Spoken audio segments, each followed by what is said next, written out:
Hey Jasmine, this is Domavoy here, and I wanted to talk about your comment. I am I both agree and disagree with what you said here.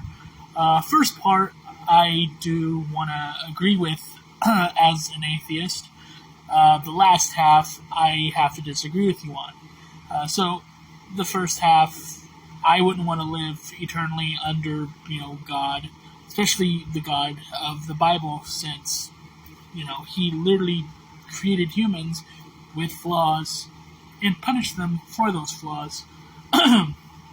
But you said that the Bible does not support hell. It actually does. The whole concept of hell is a biblical concept, although it is kind of picked apart from the Jewish, I think it's Jewish idea of Gehenna, which a lot of people in that sort of area of like Jerusalem and Israel believed that when they died, there would be this place called Gehenna, which is a valley, but in the afterlife, Gehenna would be this horrible, hot place. So the Bible does mention hell as Gehenna, and mentions hell as Hades, and it also mentions hell as hell. And here are some verses that support hell. So the first one we have is Matthew 13:50.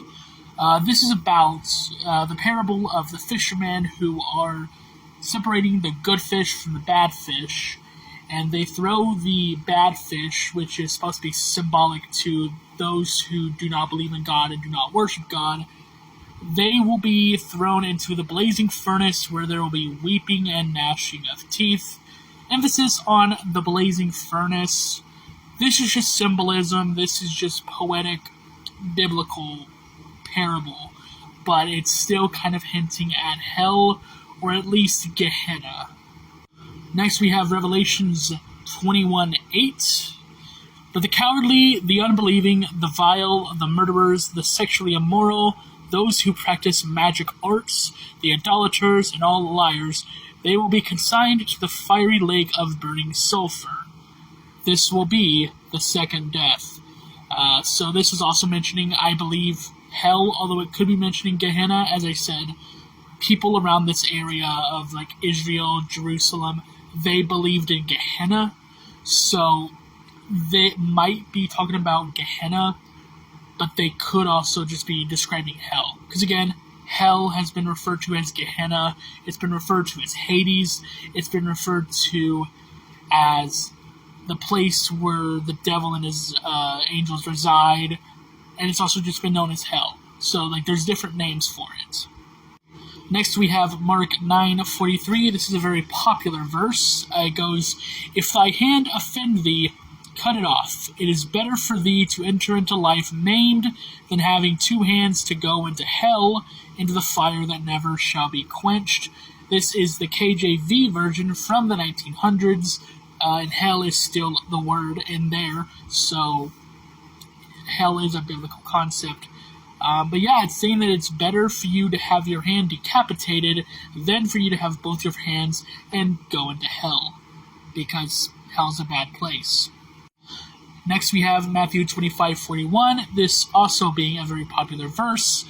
"Then shall he say also unto them on the left hand, Depart from me, ye cursed, into everlasting fire, prepared for the devil and his angels." Hell.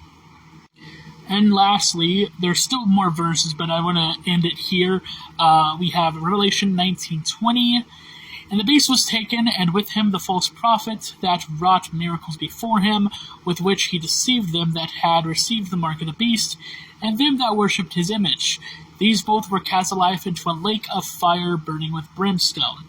So this is hell, although again, I believe it could also be talking about Gehenna, but lake of fire burning with brimstone, that's a very Pentecostal belief of hell.